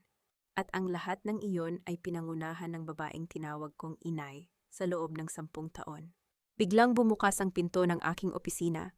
Hindi ito ang aking sekretarya. Pumasok si Lola Remedios. Ngunit wala na ang kanyang duster at ang kanyang hitsura ng isang kawawang matanda. Nakasuot siya ng isang mamahaling itim na terno. Maayos ang kanyang puting buhok at ang kanyang mga mata ay walang kahit anong bakas ng pagmamakaawa. "Hindi ka ba marunong kumatok, Remedios?" Ang boses ko ay nanatiling kalmado, kahit na ang bawat hibla ng aking pagkatao ay gustong sumigaw. "Bakit ako kakatok sa kumpanyang itinayo gamit ang dugo ng aking pamilya?" Ang sagot niya habang nauupo siya sa tapat ko nang walang paanyaya. Ang tunog ng kanyang mga alhas na nagkiskisan sa bawat galaw niya ay tila isang panunuya. "Akala mo ba ay panalo ka na dahil nakakulong si Adrian at si Marco? Akala mo ba ay sapat na ang talino mo para talunin ako? Ipakulong ang sarili mong anak para makuha ang yaman ko." Tinitigan ko siya ng diretsyo. "Ganyan ba ang pagmamahal ng isang ina, Remedios? O baka naman si Adrian ay isa ring tool lamang sa laro mo?" Tumawa si Remedios. Isang tunog na kasing talim ng isang labaha. "Si Adrian ay mahina, parang ang tatay niya. Ang tanging silbi niya ay ang pakasalan ka at kunin ang tiwala mo. At nagawa niya iyon ng maayos. Hindi ba 10 taon kang naging ATM namin habang dahan-dahan naming kinukuha ang pundasyon ng Valeriano Group? Pero nagkamali kayo." Tumayo ako at itinukod ang aking mga kamay sa lamesa. Dahan-dahang lumalapit sa kanyang mukha. "Inisip niyo na dahil tahimik ako, dahil mapagbigay ako, ay tanga ako. Ang bawat sentimong ibinigay ko sa inyo ay may resibo. Ang bawat lupang kinuha niyo ay may ebidensya ng fraud. At ang pagkamatay ni Mama, mayroon na kaming hawak na medical record na magpapatunay na ikaw ang bumili ng lason. Ang record na nakuha mo sa Batangas," ngumisi si Remedios. "Isang ngising puno ng lason. Sa tingin mo ba ay hahayaan kong mabuhay ang sinumang saksi, ang doktor na nagbigay niyon? Matagal na siyang wala sa mundong ito. At ang records, isang piraso lang iyon ng papel na walang pirma ng isang buhay na saksi. Huwag kang masyadong kampante, Remedios. Sabi ko habang ang aking kamay ay dahan-dahang lumapit sa aking intercom. May isang saksi pa na hindi mo inaasahan. Isang taong itinuring niyo ring kasangkapan, pero marunong ding magmahal sa sarili niyang paraan. Sa sandaling iyon, bumukas ang pinto sa gilid ng aking opisina. Pumasok si Cindy. Ngunit wala na ang kanyang baril, wala na ang kanyang raincoat. Nakasuot siya ng isang simpleng damit. Ang kanyang mukha ay puno ng pasa at ang kanyang mga mata ay namumula sa pag-iyak. Cindy, ang boses ni Remedios ay tila nabulunan. Anong ginagawa mo rito? Bakit hindi ka pa nakakaalis ng bansa? Dahil iniwan mo ako, Lola Remedios, ang boses ni Cindy ay nanginginig sa galit. Inutusan mo si Marco na iligpit ako matapos kong makuha ang shares ni Marisa. Akala mo ba ay hindi ko malalaman? Ang sasakyang inihanda mo para sa akin, may bomba iyon. Remedios. Kung hindi dahil sa mga tauhan ni Marisa, abo na ako ngayon. Nanlaki ang mga mata ni Remedios. Ang kanyang kumpiyansa ay unti-unting napalitan ng isang hilaw na takot. Ang tunog ng kanyang mabilis na paghinga ay umalingaw-ngaw sa tahimik na silid. At may dala ako. Pagpapatuloy ni Cindy habang inilalabas ang isang maliit na voice recorder. Nandito ang lahat. Ang pag-uusap niyo ni Marco tungkol sa paglason sa nanay ni Marisa. Ang utos mong itumba ang sasakyan ni Marisa ngayong linggo. At ang pag-amin mong ikaw ang pumatay sa sarili mong asawa para makuha ang mana. Nagsisinungaling ka, sigaw ni Remedios. Tatayo sana siya para hablutin ang recorder, ngunit mabilis siyang napigilan ng aking security team na pumasok sa silid. Ang tunog ng pagkakaladkad ng kanyang upuan sa sahig ay tila isang hiyaw ng kanyang pagkatalo. Hindi lang iyon, Remedios. Sabi ko habang tinitingnan ko siyang kinakapkapan ng mga pulis na sumunod sa amin. Ang account mo sa Switzerland kanina pang madaling araw yon na flag ng Interpol. Ang bawat sentimong ninakaw nyo ay ibabalik sa pundasyon ni Papa. At ikaw doon ka magpapaliwanag sa anak mo sa kulungan. Tingnan natin kung sino ang hihingi ng tawad sa inyong dalawa. Habang pilit na inilalabas si Remedios, huminto siya sa tapat ko. Ang kanyang mukha ay hindi na mukha ng isang reyna, kundi isang matandang punong-puno ng puot at pagkabulok. Akala mo ba ay tapos na ito, Marisa? Ang anak ni Cindy? Ang anak nila ni Adrian? Siya ang magmamana ng lahat, hinding-hindi mo maiaalis ang dugong Valeriano sa bata. Napatigil ako. Isang anak, tiningnan ko si Cindy. Ang kanyang pag-iyak ay biglang huminto. Ang kanyang tingin ay bumaba sa kanyang tiyan.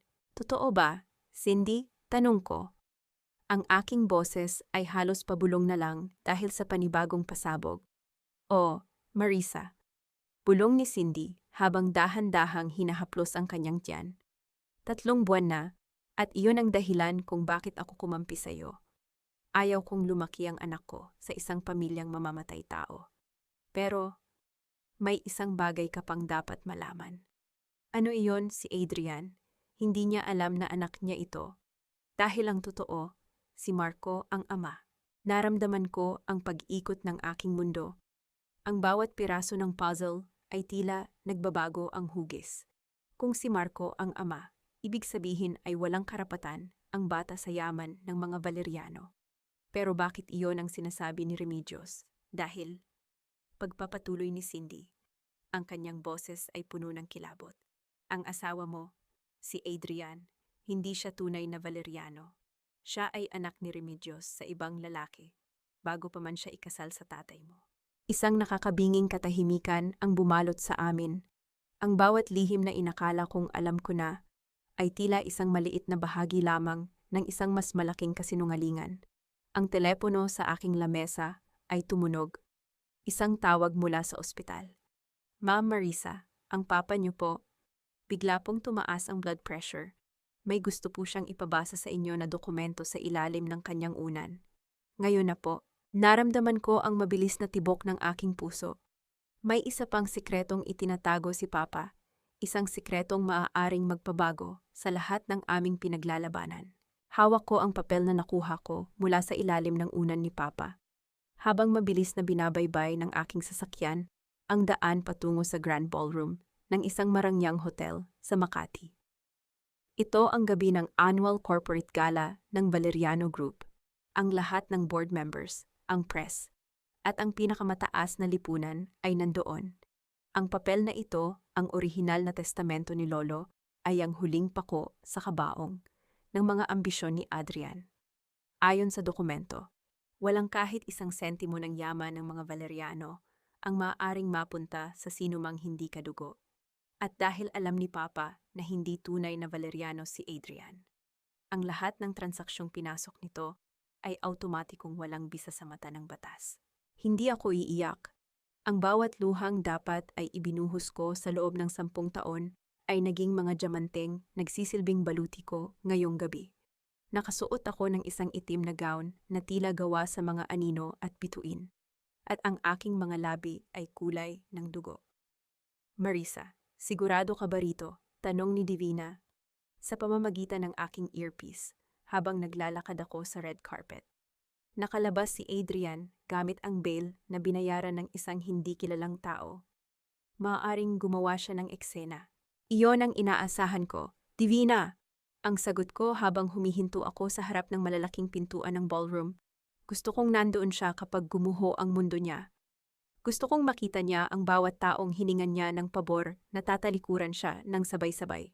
Pagbukas ng pinto, ang tunog ng mga violin at ang mahinang usapan ng mga panauhin ay biglang tumahimik. Ang lahat ng mata ay nakatuon sa akin.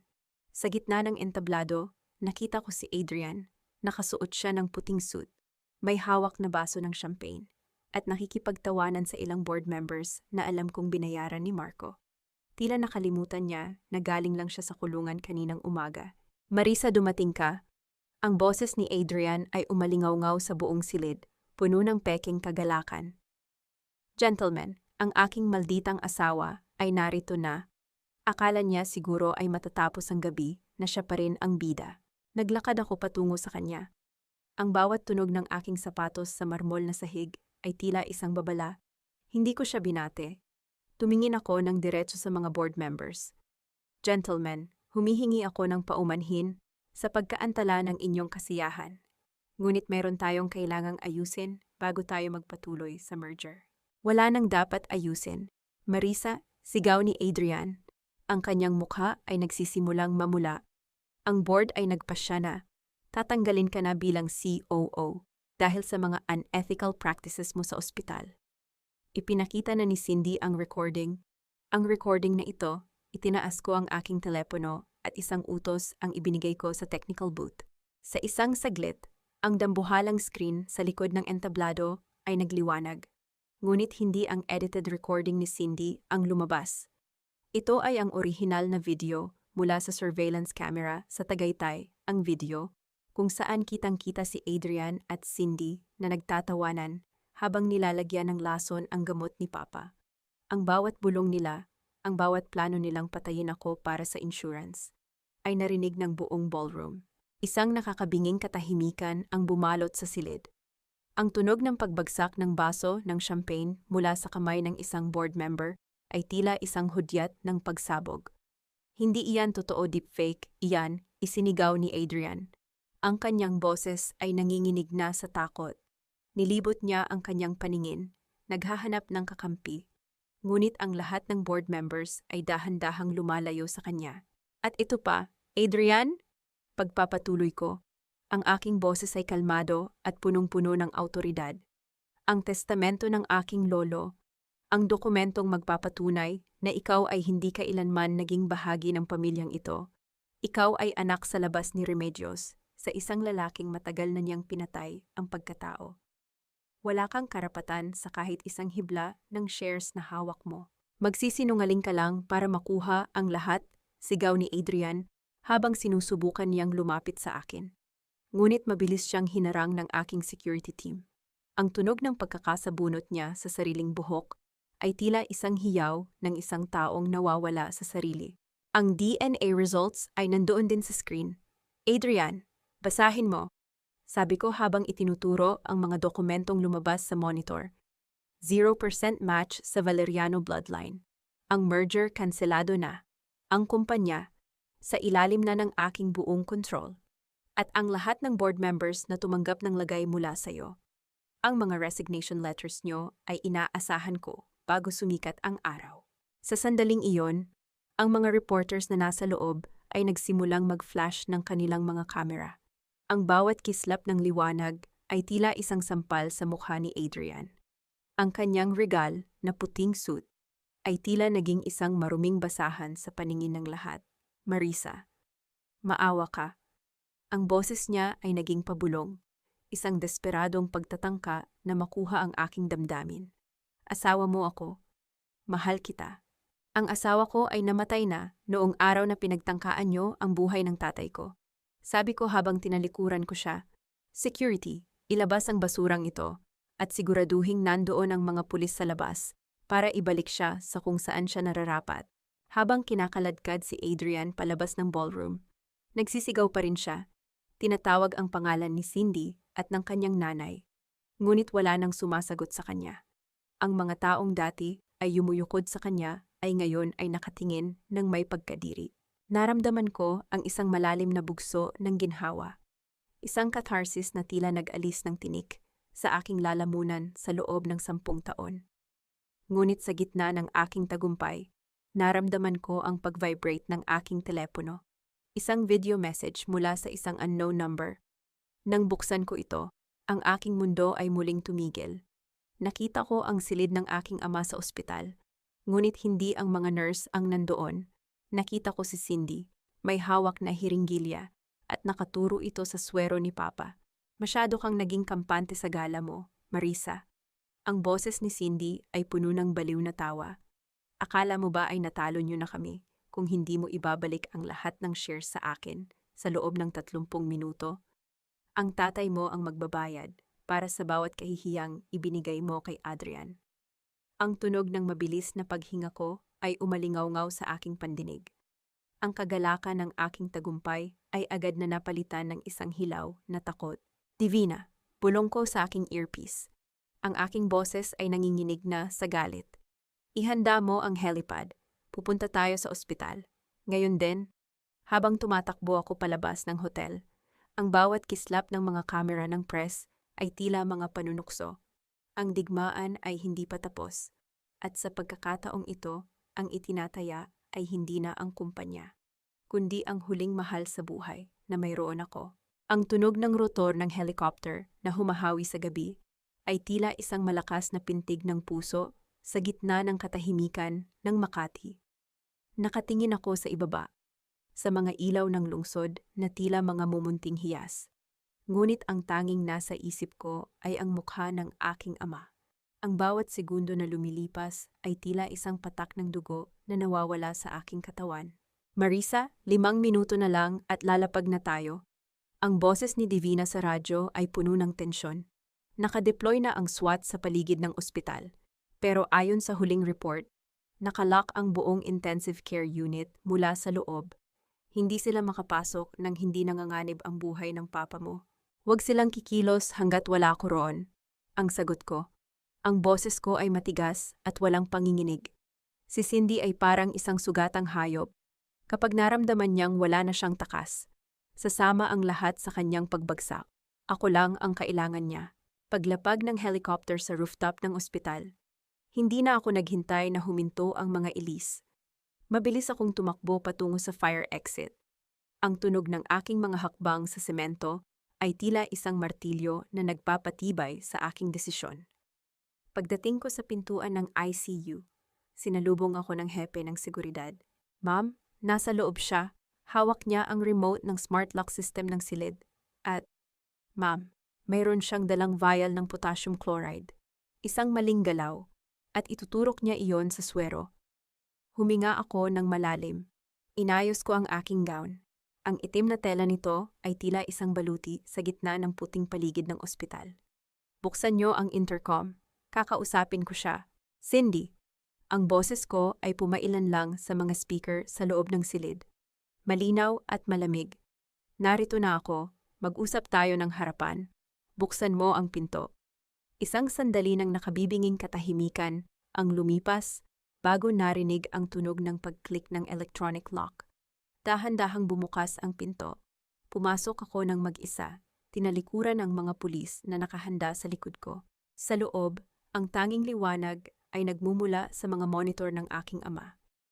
Nakita ko si Cindy, gulo-gulo ang buhok. Ang kanyang mga mata ay puno ng baliw na liwanag. Hawak niya ang hiringgilya malapit sa tubo ng swero ni Papa. Ang aking ama ay nakapikit. Ang kanyang paghinga ay mababaw at mabilis. Dumating ka rin, CEO.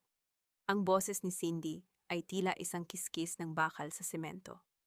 Akala ko ay mas mahalaga sa iyo ang palakpakan ng mga tao sa gala kaysa sa huling hininga ng matandang ito. Cindy, tapos na ang laro, sabi ko habang dahan-dahang humahakbang papalapit. Ang aking mga kamay ay nakataas para ipakitang wala akong dala. Nasa labas ang mga pulis. Si Adrian ay nasa kulungan na. Si Marco ay hindi na makakatakas. Ano pa ang gusto mo? Gusto ko ang buhay na ninakaw niyo sa amin, isinigaw niya. Ang kanyang kamay na hawak ang hiringgilya ay nanginginig. Ang shares ibalik mo sa akin ang shares na kinuha ni Marco. Gusto kong umalis sa bansang ito na may dalang yaman. Hindi bilang isang talunan. Ang shares ay wala ng halaga. Cindy, mahinahon kong paliwanag. Naka-freeze ang kumpanya. Ang tanging paraan para mabuhay ka at ang batang dinadala mo ay ang sumuko. Sa tingin mo ba ay hahayaan ka ni Marco na mabuhay kapag nalaman niyang hawak mo ang ebidensya laban sa kanya? Iniligtas kita kanina sa bomba. Cindy, wag mong itapon ang pagkakataong iyon. Nagsisinungaling ka, sigaw niya muli.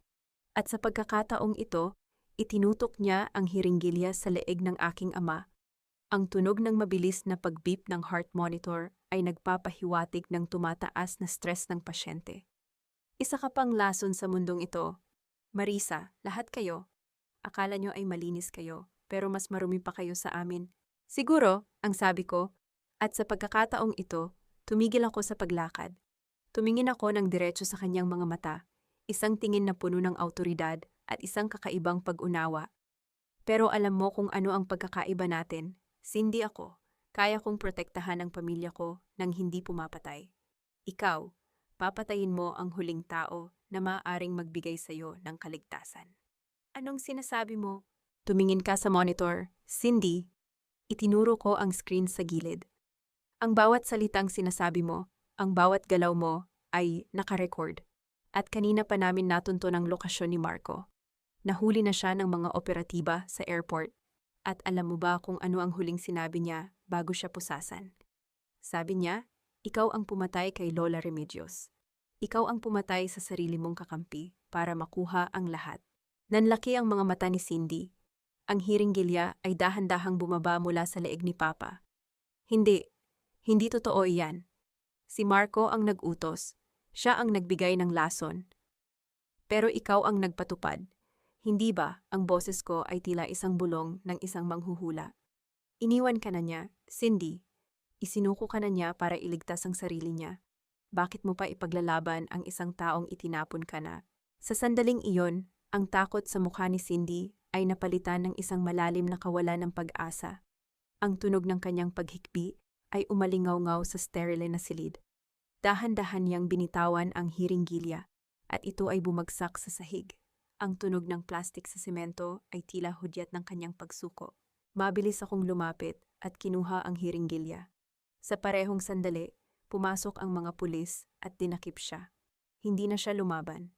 Hinayaan niya ang sarili na makaladkad palabas. Ang kanyang mga mata ay blangko at walang buhay. Lumapit ako sa aking ama at hinawakan ang kanyang kamay. Pa, tapos na, ligtas ka na. Dahan-dahang nagmulat ng mata si Papa. Sa kabila ng panghihina, may isang matamis na ngiti sa kanyang mga labi. Ngunit bago pa man ako makahinga ng maluwag, naramdaman ko ang isang malakas na pagyanig sa aking telepono. Isang alerto mula sa aking bank account. Warning, unauthorized transfer of 500 milyong piso in progress. Destination unknown cryptographic wallet. Napatayo ako. Ang tunog ng mabilis na paghinga ko ay muling bumalik. 500 milyon. Paano naka-freeze ang lahat ng accounts? Divina, anong nangyayari? Isinigaw ko sa intercom. Marisa, ang smart lock system ng ospital kanina. Hindi lang lock ang ginawa nito. Pinasok nito ang backdoor ng corporate server mo habang naka-access ka sa network. May nag-hijack sa system mo, Marisa. At hindi si Cindy ang gumawa niyon. Sino? Si Adrian. Marisa, wala siya sa kulungan. Ang lalaking nakuha sa gala kanina. Isang body double lang iyon. Ang tunay na Adrian ay nasa loob ng iyong server room sa kumpanya ngayon din. Naramdaman ko ang pag-ikot ng aking mundo. Ang lahat ng kaba, ang lahat ng laban, ay isa lamang malaking diversion. Ang tunay na magnanakaw ay hindi kailanman umalis sa loob ng aking kaharian. Ang bawat segundo ay tila isang patak ng asidong tumutulo sa aking balat, habang ang elevator ay mabilis na umaakyat, patungo sa server room ng Valeriano Group. Ang mga numerong naglalaro sa digital display ay tila isang countdown sa aking pagkatalo. Ngunit ang aking mukha ay nanatiling kasing lamig ng bakal. Sa loob ng aking isipan, ang mga codes at financial algorithms ay mabilis na nag-uunahan. Kung iniisip ni Adrian na ang 500 milyong piso ay madaling mananakaw mula sa akin, nakalimutan niyang ako ang nagtayo ng bawat pader ng seguridad sa kumpanyang ito. Pagbukas ng pintuan sa ika-50 palapag, ang malamig na hangin mula sa mga cooling units ng server room ay agad na bumalot sa akin. Ang tunog ng mga fan na umiikot ng mabilis ay tila isang humihingal na halimaw sa dilim. Sa gitna ng mga nagkikislapang asul at pulang ilaw ng mga server, nakita ko siya, si Adrian, nakaupo sa tapat ng master console. Ang liwanag ng screen ay nagbibigay ng isang demonyong kislap sa kanyang mga mata. "You're late, Marisa," sabi ni Adrian nang hindi tumitingin sa akin. Ang kanyang mga daliri ay mabilis na tumitipa sa keyboard. Ang tunog ng bawat pindot ay tila isang hudyat ng aking pagbagsak. 90% na ang transfer sa loob ng 2 minuto. Ang lahat ng pinaghirapan mo ay magiging digital dust na lamang. Lilipad patungo sa isang wallet na kahit ang Interpol ay hindi kayang buksan. Akala ko ba ay nasa kulungan ka? Adrian, ang boses ko ay kalmado. Walang bakas ng hingal kahit na tumakbo ako mula sa lobby. O baka naman ang body double mo ang kasalukuyang kumakain ng malamig na rasyon doon. Pera ang nagpapaikot sa mundo, hon. Tumawa siya, isang tunog na puno ng kapalaluan. Ang 5 milyong piso na binayad ko sa look-alike ko ay barya lang kumpara sa kukunin ko ngayon. Sabi ko sa'yo, huwag mo akong hamunin. Ngayon, panoorin mo kung paano kita gagawing pulubi sa harap ng sarili mong kumpanya. Naglakad ako ng dahan-dahan papalapit sa kanya. Ang tunog ng aking high heels sa metal na sahig ay umalingaw-ngaw sa buong silid. Tingnan mong mabuti ang screen, Adrian. Tingnan mo ang destination account. Huwag mo akong i-distract. Marisa, alam ko ang ginagawa ko, isinigaw niya. Ngunit may bahid na ng pag-aalinlangan sa kanyang boses. Tumingin siya sa screen at ang kanyang mga mata ay nanliit. Ano ito? Bakit nagbabago ang wallet address? Bakit bumabalik ang funds sa source? Dahil ang server na pinasok mo ay hindi ang main server. Sabi ko habang humihinto ako sa likuran niya. Ipinakita ko sa kanya ang aking tablet. Ang smart lock system sa ospital kanina. Alam kong gagamitin mo iyon bilang backdoor. Kaya bago pa man ako pumunta sa ospital, gumawa ako ng isang honeypot, isang peking server room na kamukhang kamukha ng ating system. Ang 500 milyong piso na akala mo ay nililipat mo. Iyan ay mga ghost data lamang. Walang tunay na pera ang lumabas sa bangko. Nagsisinungaling ka, ang boses ni Adrian ay naging matinis sa galit. Mabilis niyang tinangkang i-override ang system. Ngunit ang screen ay biglang nagkulay pula. Isang dambuhalang logo ng Valeriano Group ang lumitaw. Kasunod ang mga salitang access permanently denied. Sa bawat pindot mo, Adrian, ay mas lalo mong itinatali ang sarili mo sa kasong cyber fraud at economic sabotage. Ang sabi ko habang kinuha ko ang isang flash drive mula sa aking bulsa. Ang bawat keystroke mo ay na-record at diretso sa Cybercrime Division ng pulisya. At habang abala ka rito, ang iyong mga tagong ari-arian sa ibang bansa ay tuluyan na naming nahanap.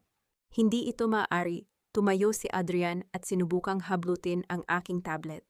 Ngunit mabilis ko siyang iniwasan. Ang tunog ng kanyang pagkatisod sa mga kable sa sahig ay tila isang huling hudyat ng kanyang pagbagsak. Marisa, maawa ka para sa pamilya natin ito. Maayos pa natin ito. Pamilya, tiningnan ko siya nang may matinding pagkadiri. Ang pamilya ay hindi nilalason ang sariling ina. Ang pamilya ay hindi nagnanakaw sa sariling asawa. Ikaw, Adrian, ay hindi kailanman naging pamilya. Ikaw ay isang linta na sa wakas ay natanggalan na ng mapagkukunan. Sa sandaling iyon, ang pinto ng server room ay bumukas ng marahas. Pumasok ang mga operatiba ng SWAT. Ang kanilang mga flashlight ay tumama sa mukha ni Adrian, na ngayon ay puno na ng pawis at takot.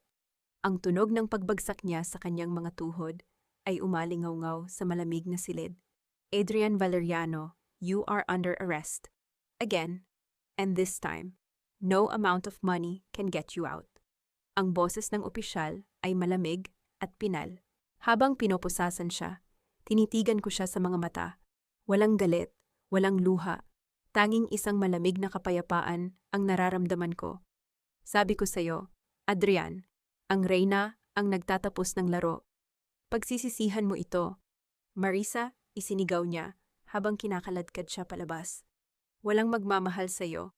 Mag-isa kang mamamatay sa tuktok ng kumpanya mong ito. Mas mabuti ng mag-isa sa tuktok kaysa kasama ang isang ahas sa ibaba. Ang huling sagot ko bago ko pinatay ang master switch ng server room. Ang katahimikan ay bumalot sa paligid. Lumakad ako patungo sa bintana at tiningnan ang lungsod ng Makati. Ang araw ay nagsisimula ng sumikat. Ang kulay ginto nitong liwanag ay tumatama sa mga gusali, tila isang bagong simula. Naramdaman ko ang pag-vibrate ng aking telepono. Isang mensahe mula sa ospital. Ma'am Marisa, ang papa niyo po ay gising na at kumakain na ng lugaw. Hinahanap po kayo. Sabi niya, gusto niyang makita ang kanyang CEO. Isang tunay na ngiti ang lumitaw sa aking mga labi, isang ngiting may dalang pag-asa at tunay na tagumpay. Nabawi ko ang lahat, ang aking dangal, ang aking kumpanya, at higit sa lahat, ang kaligtasan ng aking ama. Ngunit habang papalabas ako ng opisina, may isang itim na envelope na nakalagay sa aking table, walang pangalan ng nagpadala.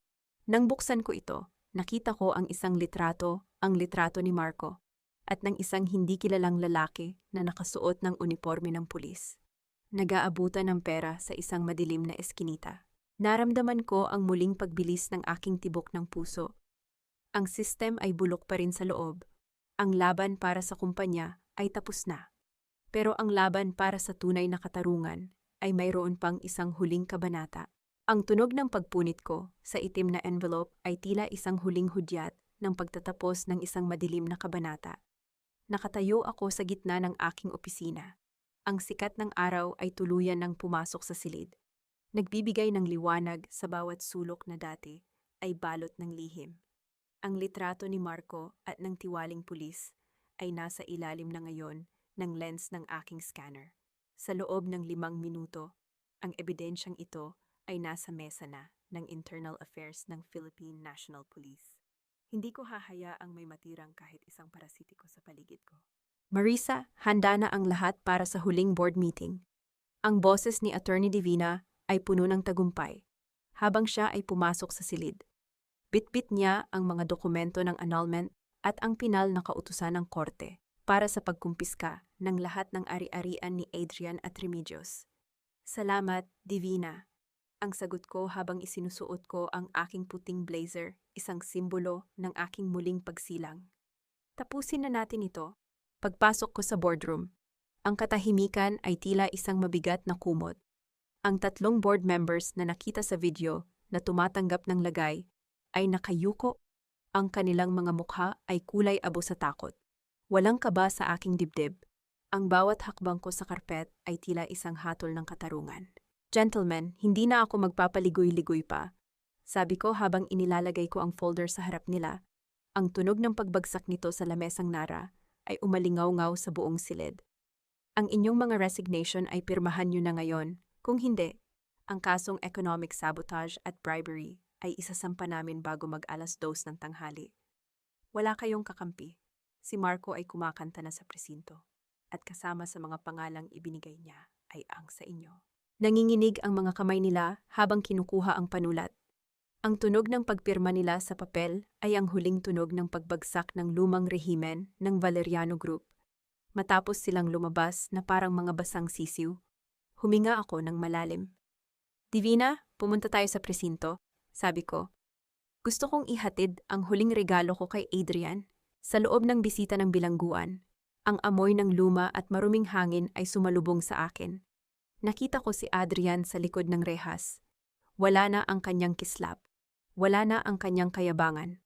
Ang kanyang puting suit ay gusot-gusot na at puno ng dumi. Nang makita niya ako, agad siyang lumapit sa rehas. Ang kanyang mga mata ay puno ng desperasyon. Marisa, salamat at bumalik ka. Ang kanyang boses ay paos at nanginginig. Pakiusap, ilabas mo ako rito. Gagawin ko ang lahat. Magiging tapat na ako sa iyo. Pangako. Mahal kita, Marisa, alam mo iyan. Tinitigan ko siya ng matagal. Walang galit, tanging pagkaawa sa isang taong hindi alam ang kahulugan ng tunay na pag-ibig. Inilabas ko ang isang papel at idinikit ito sa salamin na naghihiwalay sa amin. Ito ang annulment papers, Adrian. Ang boses ko ay kalmado at malinaw. Nilagdaan na ito ng judge kaninang umaga. Simula sa sandaling ito, hindi mo nadala ang pangalang Valeriano. Ikaw ay babalik sa iyong tunay na pangalan, Adrian San Jose. Isang lalaking walang yaman, walang pamilya at walang kinabukasan. Hindi Marisa. Huwag isinigaw niya habang hinahampas ang kanyang mga palad sa salamin. Ang tunog ng pagkabog ng kanyang mga kamay ay tila isang desperadong ritmo. Hindi mo pwedeng gawin ito sa akin. Anong mangyayari sa akin dito? Mangyayari sa iyo ang nararapat sa isang magnanakaw at mamamatay tao. Sabi ko habang tumatayo ako. At si Lola Remedios, inilipat na siya sa correctional facility. Sabi niya, kasalanan mo raw ang lahat. Mukhang pati ang sarili mong ina ay tinalikuran ka na. Tinalikuran ko siya habang nagsisigaw siya ng aking pangalan. Ang bawat sigaw niya ay tila unti-unting humihina habang papalayo ako sa madilim na pasilyo. Paglabas ko ng presinto, ang sariwang hangin ay tila isang biyaya. Pumunta ako sa ospital para sunduin ang aking ama. Nakaupo na siya sa isang wheelchair, bihis na bihis at may hawak na isang buke ng mga bulaklak para sa akin. Pa, uuwi na tayo, sabi ko habang hinahalikan siya sa noo. Ang aking Reyna, bulong niya, ang kanyang boses ay puno ng pagmamalaki. Dinala ko si Papa sa aming ancestral house sa Batangas. Doon, sa ilalim ng malaking puno ng mangga, kung saan kami madalas maglaro noong bata pa ako. Naramdaman ko ang tunay na kapayapaan. Ang tunog ng mga ibon at ang mahinang ihip ng hangin ay tila isang awit ng pagpapatawad. Nagtayo ako ng isang foundation sa pangalan ng aking ina, ang Elena Valeriano Foundation, para tulungan ang mga kababaihang biktima ng financial at emotional abuse.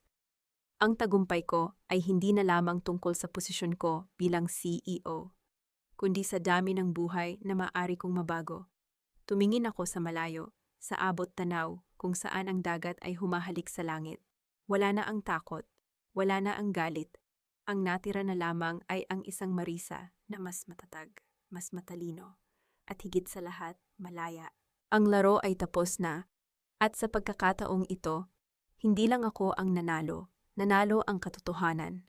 Isang taon na ang nakalilipas mula nang gumuho ang mga pader ng kasinungalingan na binuo ni Adrian at ng kanyang pamilya. Nakatayo ako ngayon sa balkonahe ng aming ancestral house sa Batangas. Pinagmamasdan ang dahan-dahang paglubog ng araw. Ang kulay kahel at lilang langit ay tila isang dambuhalang painting na nagpapahiwatig na ang bawat dilim ay may katapat na liwanag. Ang hangin mula sa dagat ay humahalik sa aking balat. Malamig at sariwa, malayo sa polusyon at ingay ng Makati na dati ay akala ko ay aking mundo. Narinig ko ang mahinang tunog ng mga yabag ng paa sa sahig na nara. Si Papa. Bitbit ang kanyang paboritong tasa ng tsaa. Hindi na siya ang nanghihinang pasyente sa ospital. Bagamat may kaunting bagal sa kanyang paglakad, ang kislap sa kanyang mga mata ay nagpapatunay na muli niyang nabawi ang kanyang lakas. Marisa, tumawag si Attorney Divina kanina, sabi ni Papa habang tumatabi sa akin. Ang kanyang boses ay malalim at puno ng katahimikan. Tapos na ang paglilipat ng huling ari-arian. Ang lahat ng kinuha ni Marco at Remedios ay opisyal na ng bahagi ng pundasyon ng iyong ina. Salamat, Pa. Ang sagot ko habang hinahawakan ang kanyang kamay. Ang balat niya ay hindi na tila papel. May init na itong taglay. Ang katarungan ay hindi lang para sa atin, kundi para sa lahat ng mga taong pinagsamantalahan nila. Kamakailan ay nabalitaan ko ang kalagayan ni Adrian sa loob ng piitan. Sinasabing hindi siya makapaniwala na ang bawat tao sa labas ay nakalimot na sa kanyang pangalan. Ang dating golden boy ng Makati ay isa na lamang numero sa likod ng mga rehas. Si Lola Remedios naman ay nananatiling mag-isa sa kanyang selda. Tinalikuran ng lahat ng mga kaibigang pinili niya ng luho. Walang dumadalaw, walang nagmamahal. Ang kanilang kahihiyan o hiya ay naging kanilang habambuhay na bilangguan. Si Cindy nanganak siya ng isang malusog na sanggol na lalaki. Ayon kay Divina, nagpasya siyang mamuhay ng tahimik sa probinsya, malayo sa gulo ng mga Valeriano. Kahit na si Marco ang ama, pinili ni Cindy na palakihin ang bata ng may dangal, malayo sa laso ng nakaraan. Ipinadala ko sa kanya ang mga kagamitan ng sanggol bilang tanda ng aking pagpapatawad, hindi dahil karapat-dapat siya, kundi dahil ayaw kong magkaroon ng puwang ang puot sa aking puso. Tinitigan ko ang aking mga kamay.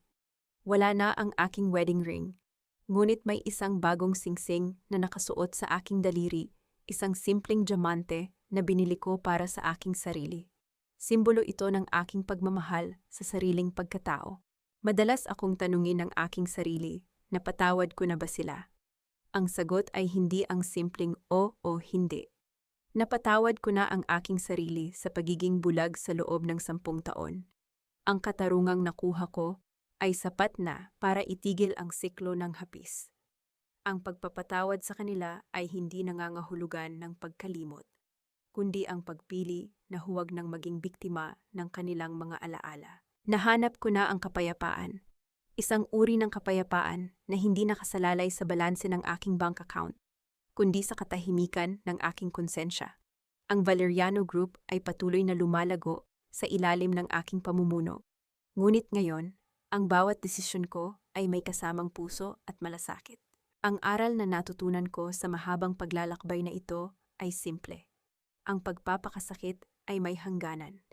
Ang tunay na napakasakit na karanasan ay hindi ang pagtataksil ng iba, kundi ang pagtataksil natin sa ating sariling halaga. Ang isang babaeng Pilipina ay maaaring maging martir para sa pamilya. Ngunit darating ang oras na kailangan niyang maging mandirigma para sa kanyang sariling dangal. Kinuha ko ang isang lumang litrato naming dalawa ni Adrian, ang huling piraso ng basura sa aking gamit. Dahan-dahan ko itong pinunit sa gitna. Ang tunog ng pagkapunit ng papel ay tila isang huling nota sa isang malungkot na awitin. Hinayaan ko ang mga piraso na liparin ng hangin patungo sa dagat. Tara na, pa! Handa na ang hapunan, sabi ko habang inaalalayan ko siya papasok. Sa huling pagkakataon, tumingin ako sa abot tanaw. Ang buwan ay nagsisimulang sumilip, maliwanag at payapa. Ang aking kwento ay hindi nagtatapos sa paghihiganti. Nagtatapos ito sa pagbangon. Ako si Marisa Valeriano, at sa wakas, ako ay malaya.